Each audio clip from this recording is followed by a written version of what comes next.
This week I want to share with you one messed up idea about marketing that actually works.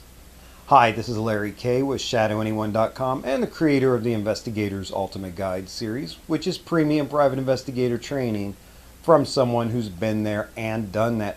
This comes out of a person, they purchased one of my courses, the Investigator's Ultimate Guide to Process Serving, which has a fair amount of marketing information in there for how to get your business up and running once you learn the process serving, which is also taught there.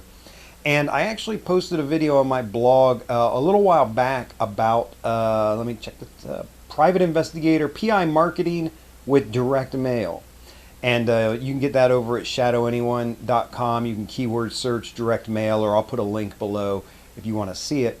But one of my students, they purchased the course on process serving. And then as they began to implement it, had a lot of questions, and I walked them through it. And in that video, we talk about how many letters you need to send in order to build up your client base. And the funny thing is, literally 24 hours after filming that video, he contacted me by email with exclamation points and saying he got his first case. He got his first process served from a law firm. So good for him. This stuff actually does work. But here's one thing, and it kind of comes out of that because as he was doing the things that I suggested and following the models that I suggested, one thing that he skipped that kind of hurt him that I want to bring up now is this it's a little bit of a messed up idea. And that is when you mail a letter to these law firms proposing to work for them, including a PS, a postscript at the bottom. Now, when I first started doing this, I was very reluctant. I knew the power of adding a postscript, and I'll explain that to you in a moment. But I was very reluctant because it felt kind of unprofessional to me. Here I am sending out a letter from a business to a business. I want to appear professional. It's almost like why would I put a postscript in? Why wouldn't I just take the moment in my document to fix whatever needed to be mentioned in the letter and do it there? But I used the postscripts when I was prospecting, and here's the reason why.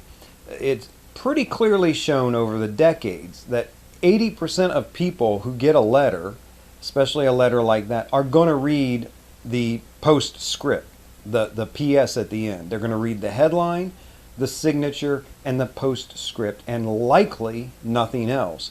But 80% will read that. And this person, my student, had sent out some letters and was not getting any results. I said, send me the letter, let me see it. And he had done my letter, the model that I had talked to him about and teaching the course. He had done it pretty well, but there was no PS, no postscript. And I said, those are kind of wasted letters because, you're missing 80% of the people will read at least that postscript. So he started sending them out with this postscript on there. And then he started to get results because he also did some other things, including stepping up the number of letters he was mailing and that type of thing. But when you're marketing, include in the letter you send to people a PS, and you can do several things with that. You can put a guarantee in there if you have one that you offer. You can restate the primary benefit to them. You can have a call to action. But that postscript will get read way far and beyond what the body of the letter will. And so you can say, well, I said in the body of the letter that I guarantee this work, or that they're going to be satisfied or whatever. But they simply will not see that in the body of the letter, not most of the time. So try including a postscript in your marketing materials and the letters you send out to law firms, human resources departments, the different places you want to work for. Try adding that postscript and see if you get better results.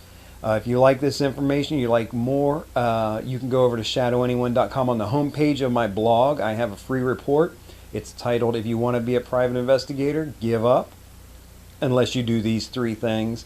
And in that report, I give you some 3 very good things about how to become a private investigator and things, how to learn more and do more. And one of those things, I do go into a lot more detail in that report than I intended to.